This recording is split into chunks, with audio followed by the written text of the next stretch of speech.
സാമൂഹികവും സാമ്പത്തികവും വിദ്യാഭ്യാസപരവുമായി ഏറെ പിന്നോക്കാവസ്ഥയിൽ നിലനിന്നിരുന്ന ജില്ലകളിൽ ഒന്നായിരുന്നു പാലക്കാട്. അടിസ്ഥാന വികസനത്തിന്റെ അഭാവം പ്രദേശത്താകെ നെള്ളിച്ചിരുന്നു. ഇത്തരം കുറവുകളെ പരിഹരിക്കുന്നതിനുള്ള പ്രവർത്തനങ്ങളോ പദ്ധതികൾ ലക്ഷ്യത്തിലെത്തിക്കുന്നതിനുള്ള ക്രിയാത്മക ഇടപെടലുകളോ ജില്ലാ ഭരണകൂടത്തിൽ നിന്ന് വേണ്ടവിധം ഉണ്ടാകാതിരുന്നതും പ്രശ്നങ്ങൾ രൂക്ഷമാക്കി. മറുവശത്ത് സാമൂഹിക ഇടപെടലുകൾ നടത്തുന്ന സംഘങ്ങളോ സംവിധാനങ്ങളോ ജില്ലയെ ഗൗനിച്ചതുമില്ല. പ്രസ്തുത തിരിച്ചറിവിൽ നിന്നാണ് കാർഷിക ഭൂരിപക്ഷമായ പാലക്കാടിന്റെ ഗ്രാമീണരെ സംഘടിപ്പിക്കുന്നതിനും വികസന പദ്ധതികൾ രൂപം നൽകി സർവ്വമേഖലകളിലും ഇടപെടുന്നതിനുമായി പാലക്കാട് രൂപത പീപ്പിൾസ് സർവീസ് സൊസൈറ്റി PSSP എന്ന ചുരുക്കനാമത്തിൽ ഒരു വികസന മുന്നേറ്റ പ്രസ്ഥാനം രൂപീകരിക്കുന്നത്.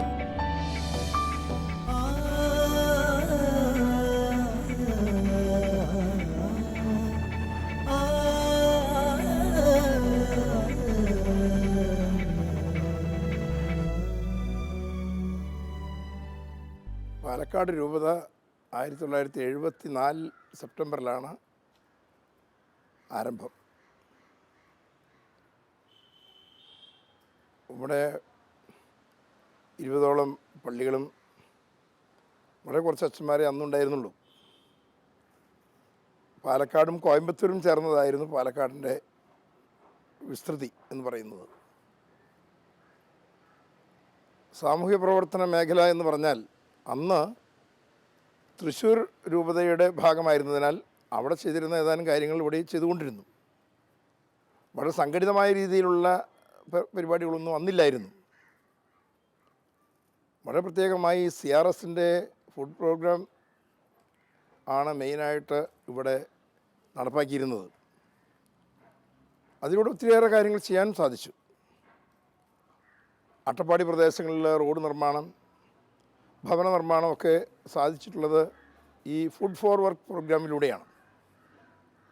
രൂപത വന്നതിന് ശേഷം കുറേ കൂടെ വ്യവസ്ഥാപിതമായ രീതിയിൽ സംഘടിതമായ രീതിയിൽ സാമൂഹ്യ പ്രവർത്തനങ്ങൾ വേണമെന്നുള്ള ഒരു ചിന്ത പാസ്റ്ററൽ കൗൺസിലിൽ ഉണ്ടായി. ചർച്ചകളിൽ നിന്ന് അതേക്കുറിച്ച് ചില ആലോചനകൾ വന്നു. അപ്പോൾ അതിനൊരു കമ്മിറ്റി രൂപീകരിച്ചു. ഞങ്ങളതിനെ ഒരു കമ്മിറ്റി രൂപീകരിച്ചതിൽ അതിൻ്റെ സെക്രട്ടറി ആയിട്ട് എന്നെയാണ് നിയമിച്ചത്. പീപ്പിൾസ് സർവീസ് സൊസൈറ്റി പാലക്കാട് എന്ന ഒരു പേര് തന്നെ ഞങ്ങളെല്ലാവരും കൂടി അതിനായിട്ട് തിരഞ്ഞെടുത്തു. സംഘടന രജിസ്റ്റർ ചെയ്തു. ആ രജിസ്റ്റർ ചെയ്ത സംഘടനയുടെ കീഴിൽ ഞങ്ങൾ പ്രവർത്തനങ്ങൾ ആരംഭിച്ചു.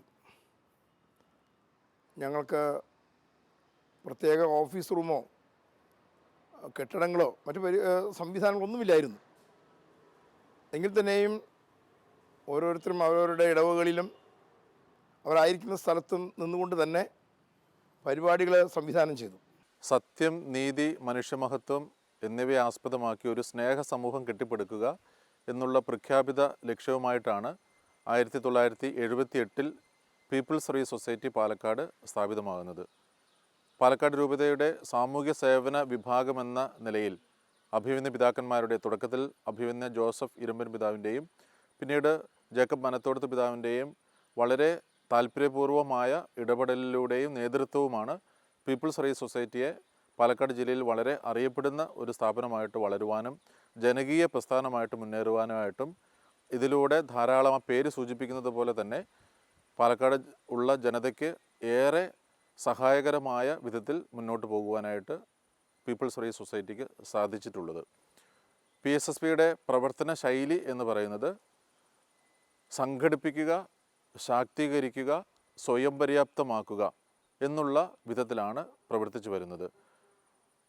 അയൽക്കൂട്ടങ്ങളിലൂടെ ഗ്രാമീണ മേഖലയിലുള്ള യുവജനങ്ങളോ തൊഴിൽ രഹിതരോ സ്ത്രീകളോ കർഷകരോ നാമമാത്ര കർഷകരോ ആയിട്ടുള്ള വ്യക്തികളെ സംഘടിപ്പിച്ച് പല പ്രക്രിയകളിലൂടെ അവരെ ശാക്തീകരിച്ച് അവരെ സ്വയം പര്യാപ്തമായി ജീവിക്കുന്നതിന് അവരെ സഹായിക്കുക എന്നുള്ള ഒരു പ്രവർത്തന ശൈലിയാണ് പീപ്പിൾസ് സർവീസ് സൊസൈറ്റി തുടക്കം മുതലേ അനുവർത്തിച്ചു പോന്നിട്ടുള്ളത്. ഗ്രാമീണ മേഖലകളെ കേന്ദ്രീകരിച്ചുള്ള പദ്ധതികൾക്കാണ് PSSP ശ്രദ്ധ ചെലുത്തിയത്. സമ്പാദ്യം, ശുചിത്വം, ആരോഗ്യം, വിദ്യാഭ്യാസം എന്നിങ്ങനെ വിവിധ മേഖലകളിൽ കൃത്യവും സുതാര്യവുമായ പ്രവർത്തനങ്ങൾ നടത്തുക വഴി വളരെ പെട്ടെന്ന് തന്നെ ജില്ലയുടെ വികസന പ്രവർത്തനങ്ങളിൽ സംഘം അവിഭാജ്യ ഘടകമായി. വിവിധ സംസ്കാരങ്ങൾ ഇടകലർന്ന പാലക്കാടിന്റെ ഉൾപ്രദേശങ്ങളിൽ ലഭിച്ച സ്വീകാര്യത ജില്ലയുടെ സാമൂഹിക അന്തരീക്ഷം പ്രസന്നമാക്കുന്ന പദ്ധതികൾക്ക് രൂപം നൽകുന്നതിന് PSSPക്ക് ഊർജമായി. പ്രധാനമായിട്ടും ഞങ്ങൾ ഉന്നം വെച്ചത് ഗ്രാമപ്രദേശങ്ങളിലേക്ക് കടന്നു ചെല്ലുക എന്നുള്ളതാണ്.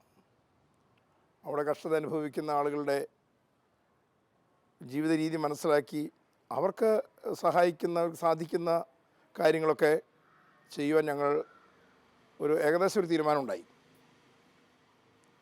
അതിനേറ്റവും നല്ലത് ഈ സ്ത്രീകളെ സംഘടിപ്പിക്കുക എന്നുള്ളതാണെന്ന് മനസ്സിലായപ്പോൾ മഹിളാ സമാജങ്ങൾ രൂപീകരിച്ചു. രൂപതയുടെ പല ഭാഗങ്ങളിലായി മഹിളാ സമാജങ്ങൾ രൂപം കൊണ്ടു.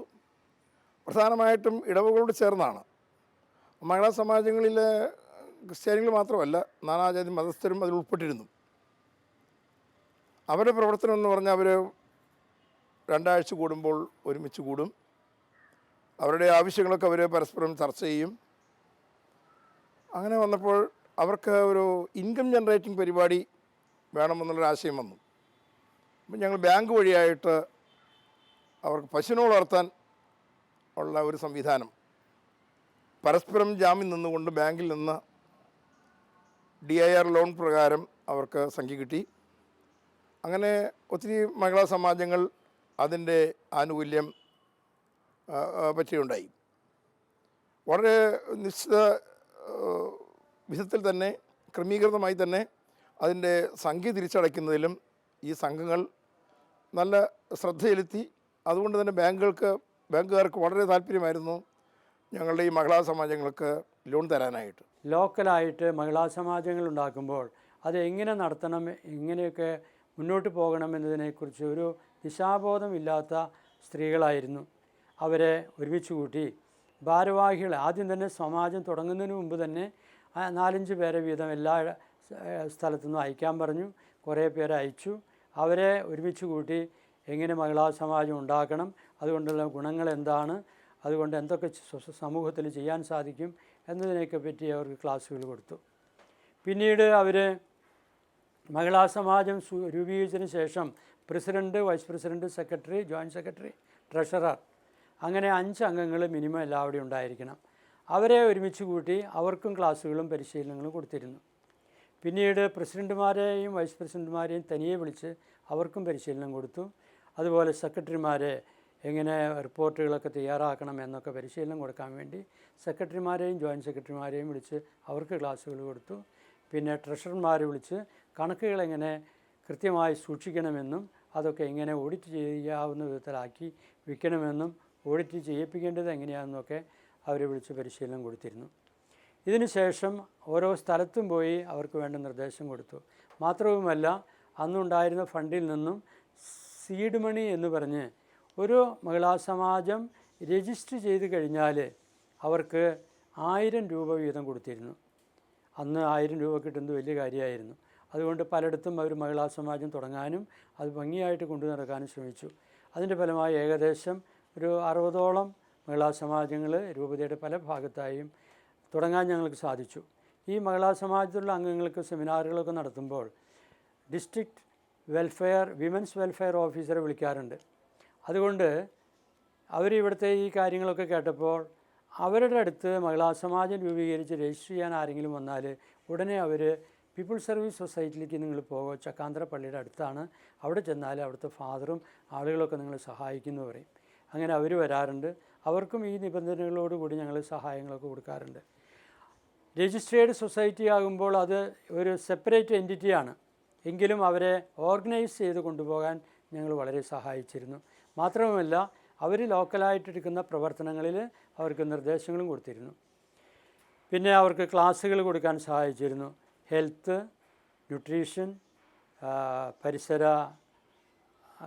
ശുചീകരണം, അങ്ങനെ പല കാര്യങ്ങളിലും അവർക്ക് ക്ലാസ്സുകൾ കൊടുക്കാനും അത് പ്രായോഗികമാക്കാനും അവർ സഹായിച്ചിരുന്നു.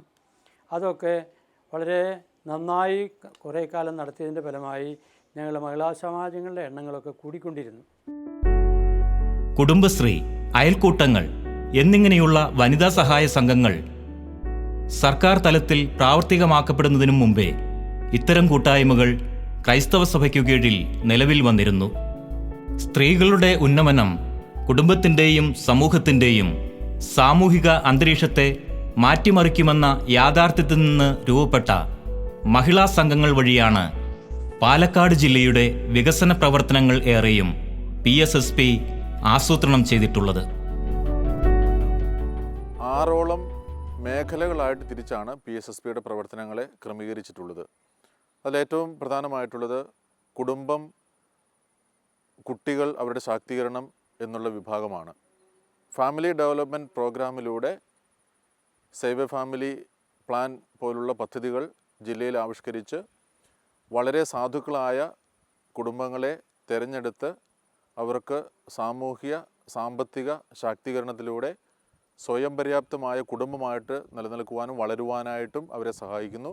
അങ്ങനെ ഒരു 5-6 വർഷത്തിലൂടെ ആ കുടുംബങ്ങൾ വരുമാനദായകമായ തൊഴിൽ ചെയ്തുകൊണ്ട് ജീവിക്കുവാനായിട്ട് ആ കുടുംബത്തിന് സാധിക്കുന്നു. അങ്ങനെയുള്ള പദ്ധതികളിലൂടെ ധാരാളം വ്യക്തികളെ നമ്മൾ സഹായിച്ചു വരുന്നുണ്ട്.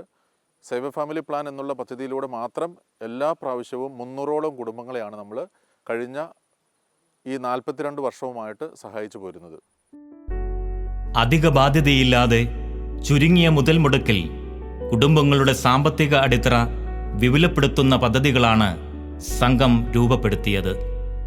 പശു, ആട്, കോഴി, ചെറുകിട കൃഷി എന്നിങ്ങനെ വരുമാനദായകവും കുടുംബങ്ങൾക്ക് കൈകാര്യം ചെയ്യാവുന്ന വിധത്തിലുമാണ് അതിൻ്റെ ആദ്യഘട്ടം നിർവഹിച്ചത്.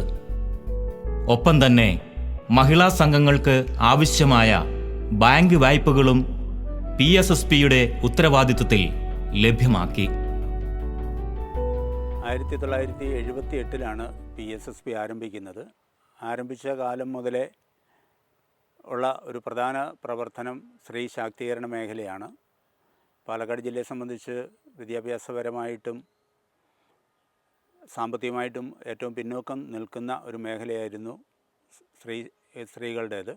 അതുകൊണ്ടാണ് സ്ത്രീ ശാക്തീകരണ മേഖലയ്ക്ക് PSSP വളരെ ഊന്നൽ കൊടുത്തത്. 1980 മുതൽ PSSPക്ക് സ്ത്രീകളുടെ അയൽക്കൂട്ടങ്ങൾ ഉണ്ട്. അവരെ സംഘടിപ്പിക്കുകയും അവരെ നിരന്തരമായ ബോധവൽക്കരണത്തിൽ കൂടി ശാക്തീകരിക്കുകയും അവരെ ഒരുമിച്ച് കൂട്ടുകയും അവർക്ക് ജീവിത നിലവാരം മെച്ചപ്പെടുത്താനായിട്ട് വേണ്ടുന്ന വരുമാന വർധക പദ്ധതികളും ഒപ്പം അതിനുള്ള പരിശീലനങ്ങളും നമ്മൾ നൽകി വന്നു. കുറച്ചുകൂടി കാലങ്ങൾ കടന്നുപോയി.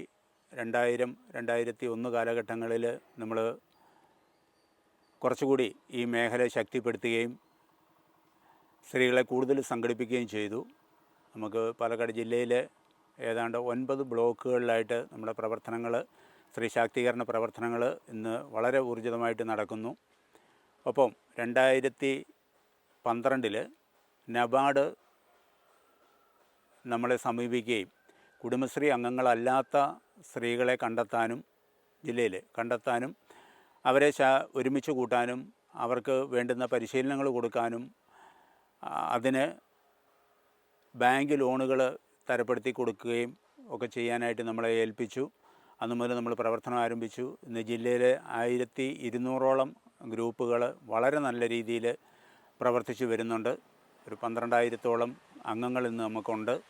സ്ത്രീകൾക്ക് നമ്മൾ നിരന്തരം അവർക്ക് ആവശ്യമായ എല്ലാ പരിശീലനങ്ങളും, നേതൃത്വ പരിശീലനം മുതൽ എല്ലാ പരിശീലനങ്ങളും നമ്മൾ കൊടുക്കുന്നു. തൊഴിൽ പരിശീലനങ്ങൾ അവർക്ക് എന്തും നേടിയെടുക്കാനുള്ള കഴിവ് ആർജിക്കാനുള്ള പരിശീലനങ്ങൾ എല്ലാം നമ്മൾ കൊടുക്കുന്നുണ്ട്. ഇന്ന് എല്ലാവരും പരമാവധി ആൾക്കാർ രംഗത്തേക്ക് വന്നിട്ടുണ്ട്. അന്ന് വീട് വിട്ട് പുറത്ത് പോകാൻ മടിച്ചിരുന്ന ആൾക്കാർ ഇന്ന് സർക്കാർ ഓഫീസുകളിലോ മറ്റ് സ്ഥാപനങ്ങളിലോ ബാങ്കുകളിലോ ഒക്കെ കയറി ചെല്ലാനും അവരുടെ ആവശ്യങ്ങൾ പറയാനും നേടിയെടുക്കാനും അവർ വളരെ ശക്തരായിട്ടുണ്ട്. അതിൻ്റെ ഫലമായിട്ടാണ് നമ്മൾ ഇന്ന് കാണുന്ന ഈ വളർച്ചകളിൽ ഒക്കെ എത്തിച്ചേർന്നിട്ടുള്ളത്. വിവിധ ബാങ്കുകൾ നമ്മളെ സപ്പോർട്ട് ചെയ്യുന്നു. ഓരോ ബ്ലോക്കിലും ഈ രണ്ട് ബാങ്കുകൾ വീതം നമ്മളെ സപ്പോർട്ട് ചെയ്യുന്നുണ്ട്. നമ്മൾ കണ്ടെത്തി നമ്മൾ രൂപീകരിച്ച് നമ്മൾ എത്തിക്കുന്ന ഗ്രൂപ്പുകൾക്ക് ബാങ്കുകൾ വായ്പ കൊടുക്കാൻ വളരെ സന്നദ്ധരാണ്. ഏതാണ്ടൊരു 10 കോടി രൂപയോളം നമ്മൾ ഇതിനകം ഇവർക്ക് വായ്പ കൊടുത്തു കഴിഞ്ഞു. എല്ലാവർക്കും, ഈ അംഗങ്ങളായിട്ടുള്ള എല്ലാ ആൾക്കാർക്കും സ്വന്തമായിട്ട് ഒരു വരുമാനം അവരുണ്ടാക്കി. ആട് വളർത്തൽ, കോഴി വളർത്തൽ, പലഹാരം ഉണ്ടാക്കൽ, അങ്ങനെ ഒറ്റയ്ക്കും ഗ്രൂപ്പായിട്ടും വ്യക്തിപരമായിട്ടും അവർ വരുമാനം ഉണ്ടാക്കി ഇന്ന് ജീവിത നിലവാരം മെച്ചപ്പെടുത്തിയിട്ടുണ്ട്. ഇന്ന് വിളിച്ചാൽ അവർക്ക് പുറത്ത് ഒന്ന് വരാൻ, വീട് വിട്ട് പുറത്ത് വരാനുള്ള മനസ്സ് അവർക്കുണ്ട്. അവർ ശക്തരാണ്. പല സ്ഥലങ്ങളിലും അവർ അനീതിക്കെതിരെ പ്രതികരിക്കാനും തയ്യാറായിട്ടുണ്ട്. അതിനുള്ള ശക്തി പ്രാപിച്ചിട്ടുണ്ട്. ഇന്ന് പാലക്കാട് ജില്ലയിൽ അറിയപ്പെടുന്ന ഒരു സംഘമായി തീരാൻ കഴിഞ്ഞത് ഈ ഒരു പ്രവർത്തനമാണ് പ്രധാനമായിട്ടും ഉള്ളത്. മറ്റു പ്രവർത്തനങ്ങൾക്കൊപ്പം തന്നെ ഒട്ടും പിന്നിലല്ലാതെ ഇതിൻ്റെ പ്രവർത്തനങ്ങളും സ്ത്രീ ശാക്തീകരണ മേഖലയിലെ പ്രവർത്തനങ്ങളും അതിന് ഉപകരിച്ചിട്ടുണ്ട്. ഞങ്ങൾക്ക് ഫസ്റ്റ് 1 ലക്ഷം രൂപ ലോൺ തന്നു. അതിൽ ഞങ്ങൾ കുറച്ച് കോഴികൾ, ആടുകളൊക്കെയാണ് ആദ്യം നോക്കിയത്. മുന്നോട്ട് പോകുമെന്ന് നോക്കാൻ വേണ്ടിയിട്ടാണ് ആദ്യം ചെയ്തത്. പക്ഷേ അപ്പോൾ 10 പേരുണ്ടായിരുന്നത്. അത് കഴിഞ്ഞിട്ട് പിന്നെ 2 പേരും കൂടി 12 പേരായപ്പോൾ ഞങ്ങളൊരു സംഘമായിട്ട് രൂപീകരിക്കാമെന്ന് വിചാരിച്ച് 4 പേരടങ്ങുന്ന സംഘകൃഷിയുണ്ട് ഞങ്ങൾക്ക്. അതുപോലെ തന്നെ 4 പേരടങ്ങുന്ന പശുവിനെ എടുത്തിട്ടുണ്ട്. അതുപോലെ തന്നെ 4 പേരടങ്ങുന്ന ആട് കൃഷിയുണ്ട്. അങ്ങനെ 12 പേരും ഗ്രൂപ്പായിട്ട് നടക്കുന്നുണ്ട്, ഒത്തൊരുമയോടെ പോകുന്നുണ്ട്. ഒരു സ്ത്രീ എങ്ങനെ പുറത്തിറങ്ങിയിട്ടുള്ള ധൈര്യം കൈവരിക്കണം എന്നുള്ള ട്രെയിനിങ് ഞങ്ങൾക്ക് ഉണ്ടായിരുന്നു. അതും കൂടി കിട്ടിയപ്പോൾ സ്ത്രീകൾ വീട്ടിലിരിക്കേണ്ടവരല്ല എന്നുള്ളത് ഞങ്ങൾക്ക് മനസ്സിലായി. ആ ബോധത്തോടു കൂടി ഞങ്ങൾ ഒത്തൊരുമയോടെ പ്രവർത്തിക്കുന്നുണ്ട്.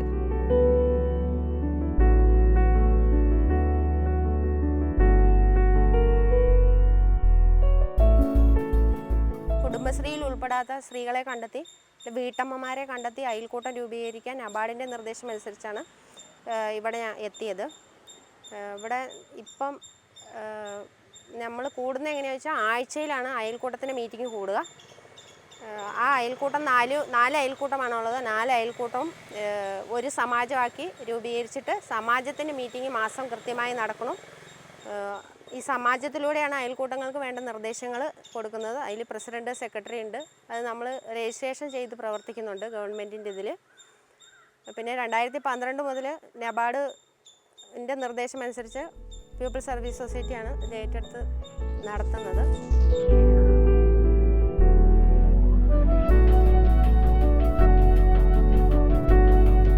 പീപ്പിൾ സർവീസ് സൊസൈറ്റിയുടെ ഷൈനി ആനിമേറ്റർ വന്നിട്ടാണ് ഞങ്ങൾ ഉമ്മ നബാർഡ് നേതൃങ്കാട് ഭാഗത്ത് രൂപീകരിച്ചത്. അതിൽ 12 അംഗങ്ങളുണ്ട്. എല്ലാ അംഗങ്ങളും വർക്ക് ചെയ്യുന്നവരാണ്, ഈ കൃഷി സംബന്ധമായിട്ടുള്ളവർ. 4 പേര് ടൈലറിങ് ചെയ്യുന്നുണ്ട്, 4 പേര് കൃഷി ചെയ്യുന്നുണ്ട്, 4 പേര് കന്നുകാലികൾ വളർത്തുന്നുണ്ട്.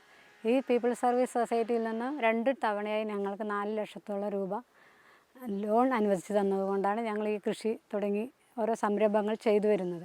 അത് കൃത്രിമമായി പഞ്ചാബ് നാഷണൽ ബാങ്കിൽ നിന്ന് ലോൺ എടുക്കുകയും അതിൽ നിന്ന് തിരിച്ചടയ്ക്കുകയും ചെയ്യുന്നുണ്ട്. അയൽക്കൂട്ടം നന്നായി നടന്നു പോകുന്നുണ്ട്. ഇനി പുതുതായി ലോൺ എടുത്ത് പുതിയ സംരംഭങ്ങൾ തുടങ്ങണമെന്ന് ആഗ്രഹങ്ങളുണ്ട്.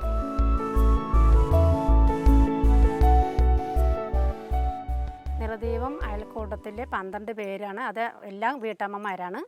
അവർക്ക് വേണ്ട ലോണ് ഓരോ ബാങ്കിൽ നിന്നും ഞങ്ങൾക്ക് ഈ ഗ്രൂപ്പിലേക്ക് 8,50,000 രൂപ ലോണ് അനുവദിച്ച് തന്നു. അത് ഓരോ വ്യക്തികളും ഓരോ വീട്ടമ്മമാരും കൃഷി ചെയ്യലും പിന്നെ കോഴി വളർത്തലും ആട് വളർത്തലും ചെയ്തുകൊണ്ടിരിക്കുന്നു. അത് ഈ പ്രവർത്തനം മുന്നോട്ട് കൊണ്ടുപോകുന്നത് കണ്ട് ബാങ്കുകാർ വീണ്ടും ഞങ്ങൾക്ക് ലോണ് തരാൻ തീരുമാനിച്ചിട്ടുണ്ട്.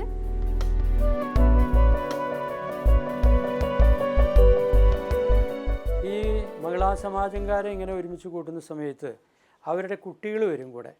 അപ്പോൾ സ്വാഭാവികമായും ഞങ്ങൾക്ക് ഓട്ടോമാറ്റിക്കായിട്ട് തുടങ്ങാൻ ഞങ്ങൾക്ക് സാധിച്ച ഒന്നാണ് ചിൽഡ്രൻസ് ക്ലബ്ബ്. അമ്മമാരുടെ കൂടെ വരുന്ന കുട്ടികളെ ഒരുമിച്ചിരുത്തി അവരെ പല കാര്യങ്ങളും പറഞ്ഞു കൊടുക്കാനൊക്കെ തുടങ്ങി. അങ്ങനെ ചിൽഡ്രൻസ് ക്ലബ്ബ് രൂപീകരിക്കാൻ തുടങ്ങി. അതിനുശേഷം പിന്നെ വെക്കേഷൻ കാലത്ത് അവർക്ക് സെമിനാറും ക്ലാസ്സുകളൊക്കെ നടത്താൻ അപ്പോൾ പല ഏജൻസികളും ഇതിനൊക്കെ സഹായിക്കാനും ഉണ്ടായിരുന്നു. അതുകൊണ്ട് അതൊക്കെ നന്നായി നടത്താൻ ആ കാലഘട്ടത്തിൽ ഞങ്ങൾക്ക് സാധിച്ചു എന്നുള്ളത് വലിയ കാര്യമാണ്. പിന്നെ MCH ഈ CRSൻ്റെ പ്രോജക്റ്റ് ഉള്ളപ്പോൾ തന്നെ ഞങ്ങൾക്ക് അവിടെ ഉണ്ടായിരുന്ന വലിയൊരു എന്താ പറയുക, വലിയൊരു എൻട്രി പോയിൻ്റ് ആയിരുന്നു. സമൂഹത്തിലുള്ള സാധാരണക്കാരായ ആളുകളും അല്ലെങ്കിൽ വളരെ താഴേക്കിടയിലുള്ളവർക്കുമാണ് ഈ CRSൻ്റെ ഫുഡൊക്കെ കിട്ടിയിരുന്നത്. അപ്പോൾ അവർക്ക് ഫുഡ് വേണമെന്നേ ഉള്ളൂ. പക്ഷേ ആ കാലത്ത് അവർക്ക് ക്ലാസ്സുകളിൽ അറ്റൻഡ് ചെയ്യണം, ക്ലാസ് കൊടുക്കണം എന്നൊക്കെ നിർബന്ധം വെച്ചിരുന്നു. ഗർഭിണികളുടെയും മുലകുടിപ്പിക്കുന്ന അമ്മമാരുടെയും ശുശ്രൂഷകൾ പ്രത്യേകമായിട്ട് അവർക്ക് പറഞ്ഞു കൊടുക്കാനും, അതുപോലെ കുട്ടികൾക്കും ഇവർക്കും വേണ്ട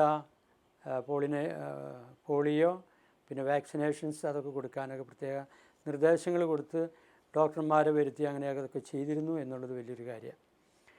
അതുപോലെ തന്നെ ന്യൂട്രീഷൻ എന്ന് പറയുമ്പോൾ വില പിടിച്ച വസ്തുക്കൾ വാങ്ങിച്ച് ഭക്ഷിക്കുക എന്നുള്ളതല്ല. നമ്മുടെ ലോക്കലായിട്ട് ഓരോ സ്ഥലത്തും ലോക്കലായിട്ട് കിട്ടുന്ന ഭക്ഷണ സാധനങ്ങൾ വാങ്ങിച്ച് കഴിക്കാനും അത് വീട്ടിലുണ്ടാക്കാവുന്നിടത്തോളം അവിടെ ഉണ്ടാക്കാനും ഒക്കെ അവരെ പരിശീലിപ്പിച്ചു. മാത്രമല്ല ഇടയ്ക്കൊക്കെ ഞങ്ങൾ ഒരു സെലിബ്രേഷൻ വയ്ക്കാറുണ്ട്. അപ്പോൾ ഈ മഹിളാ സമാജങ്ങൾ ഇപ്പോൾ ചീരയുടെ ഇല കൊണ്ട് തന്നെ അവർ പല വിഭവങ്ങളുണ്ടാക്കി. ചീരയുടെ ഇല ഈ മാവിൽ മുക്കി പൊരിച്ചത്, അങ്ങനെ കറികളായിട്ട് മാത്രമല്ല പല വിധത്തിലും തരത്തിലുള്ള വിഭവങ്ങൾ ഉണ്ടാക്കി അവർ പരിശീലിച്ചു. അത് വലിയ കാര്യമായിട്ട് എനിക്ക് തോന്നിയിരുന്നു. അപ്പോൾ ലോക്കലായിട്ടുള്ള സാധനങ്ങൾ ഉണ്ടാക്കാനും അത് ന്യൂട്രീഷ്യസായിട്ട്, ഇപ്പോൾ ഒരു ദിവസം ഒരേ ഭക്ഷണം തന്നെ കഴിക്കാതെ വിവിധങ്ങളായ ഭക്ഷണങ്ങൾ കഴിക്കുകയാണ്, അത് നമുക്ക് ന്യൂട്രീഷൻ ആവശ്യമാണെന്ന് അവരെ ബോധ്യപ്പെടുത്താനൊക്കെ സാധിച്ചിരുന്നു എന്നുള്ളതൊരു വലിയ കാര്യമാണ്. ഇവരുടെ ചില അന്ധവിശ്വാസങ്ങൾ മാറ്റിയെടുക്കാനായിട്ടും ഞങ്ങൾക്ക് സാധിച്ചു എന്നുള്ളതാണ്. അവർ കുറേ കൂടെ കാര്യങ്ങൾ, പൊതു സമൂഹത്തിൽ നടക്കുന്ന കാര്യങ്ങൾ നന്നായി മനസ്സിലാക്കാൻ കഴിഞ്ഞവർക്ക് അവർ തന്നെ പല കാര്യങ്ങൾക്കും മുന്നോട്ട് വന്നു. ബാങ്ക് ലോൺ എടുക്കാനായിട്ട് ബാങ്കിൽ പോകാനും ലോണിന് അപേക്ഷിക്കാനും അതിൻ്റെ കാര്യങ്ങൾ സ്വയമായി ചെയ്യാനായിട്ടുള്ള പരിശീലനം അവർക്ക് ലഭിച്ചു. കൂടാതെ ചില വ്യക്തികളൊക്കെ ഈ കൂടിവരവിലൂടെ കുറേ കൂടെ ആത്മധൈര്യം അവർക്ക് ഉൾക്കൊള്ളാൻ കഴിഞ്ഞു. ചില വ്യക്തികളൊക്കെ പഞ്ചായത്ത് ഇലക്ഷനൊക്കെ മെമ്പർമാരായി മത്സരിച്ച് വിജയികളായിട്ടുള്ളവരുണ്ട്. പിന്നെ അതുപോലെ തന്നെ പ്രധാനപ്പെട്ടതാണ് ഹെൽത്ത് ആൻഡ് ഹൈജീൻ. നമ്മളുടെ പാലക്കാട് ഈ തമിഴ്നാടിനോട് ചേർന്ന് കിടക്കുന്നതുകൊണ്ട് ഇവിടെ വലിയൊരു ദോഷമുണ്ടായിരുന്നു. എനിക്ക് വളരെ വ്യക്തമായിട്ട് പറയാൻ പറ്റിയ ഒരു കാര്യം അതാണ്. കക്കൂസുകൾ ആർക്കും ഉണ്ടായിരുന്നില്ല. എല്ലാവരും വഴിവക്കത്താ കക്കൂസ് പോവുക. അതുകൊണ്ട് വലിയ ബുദ്ധിമുട്ടുകളുണ്ടായിരുന്നു. പക്ഷേ അതൊന്നും മനസ്സിലാക്കാൻ ഇവിടുത്തെ ലോക്കൽ ബോഡീസ്, പഞ്ചായത്തിനും മുനിസിപ്പാലിറ്റിക്കൊന്നും വലിയ സന്മനസ്സൊന്നും ഉണ്ടായിരുന്നില്ല. പീപ്പിൾസ് സർവീസ് സൊസൈറ്റി വളരെ മുമ്പ് തന്നെ ചിറ്റലപ്പള്ളിച്ചൻ്റെ കാലത്ത്, അതായത് ഏതാണ്ട് 80കളുടെ ആരംഭത്തിൽ തന്നെ നമ്മൾ തുടങ്ങി.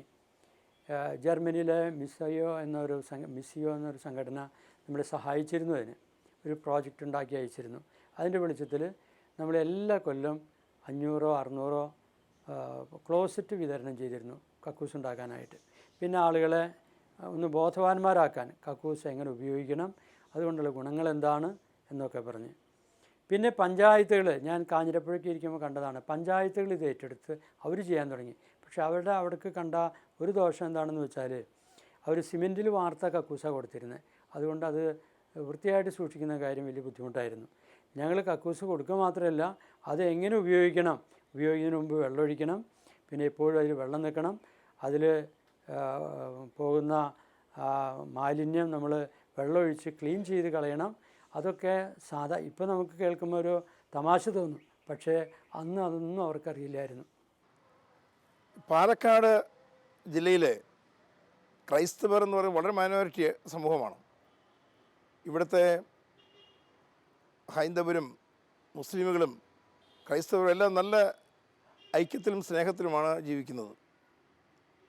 ഈ ഗ്രാമങ്ങളിലുള്ള ഈ സെൽഫ് ഹെൽപ്പ് ഗ്രൂപ്പുകളൊക്കെ അതിലെല്ലാ വിഭാഗത്തിൽപ്പെട്ടവരുമുണ്ട്. അതുകൊണ്ട് തന്നെ ഏത് പ്രസ്ഥാനങ്ങൾക്കും അവർക്ക് ട്രെയിനിങ് കൊടുക്കുമ്പോൾ ഇവരെല്ലാവരും തന്നെ അതിൽ വന്നു ചേരും. പാലക്കാട് ഇന്ന് ഏത് വികസന പ്രവർത്തന പരിപാടി ഗവൺമെൻറ് ആവിഷ്കരിക്കുമ്പോൾ, അത് ജില്ലാ തലത്തിൽ ആവിഷ്കരിക്കുമ്പോൾ PSSPയെ ക്ഷണിക്കുമെന്നുള്ള കാര്യം എടുത്തു പറയാൻ ആഗ്രഹിക്കുന്നു. PSSPയുടെ വൈവിധ്യമാർന്ന പ്രവർത്തനങ്ങൾ പാലക്കാട് ജില്ലയുടെ വികസനത്തിന് സുപ്രധാന പങ്കാണ് വഹിച്ചിട്ടുള്ളത്. വനിതകളുടെ സ്വയം തൊഴിൽ സംരംഭങ്ങൾ, യുവാക്കളുടെ തൊഴിൽ പരിശീലനങ്ങൾ, പാലക്കാടിൻ്റെ വരണ്ട മണ്ണിലേക്കുള്ള ജലസേചന പദ്ധതികൾ, ജൈവ കൃഷി, അങ്ങനെ അതിൻ്റെ വ്യാപ്തി വലുതാണ്. ഇന്ന് ജില്ലയിലെ ഏതൊരു കുടുംബത്തിനും തങ്ങളുടെ ആവശ്യങ്ങൾക്ക് ധൈര്യപൂർവ്വം സമീപിക്കാവുന്ന ഏക ആശ്രയമാണ് PSSP. പാലക്കാട് രൂപതയുടെ കീഴിൽ പ്രവർത്തിക്കുന്ന പ്രസ്തുത സംഘത്തിൻ്റെ കരുതും കരങ്ങൾക്കു കീഴിൽ ഒരുപാട് ജീവിതങ്ങൾ തലയുയർത്തി നിൽക്കുന്നു.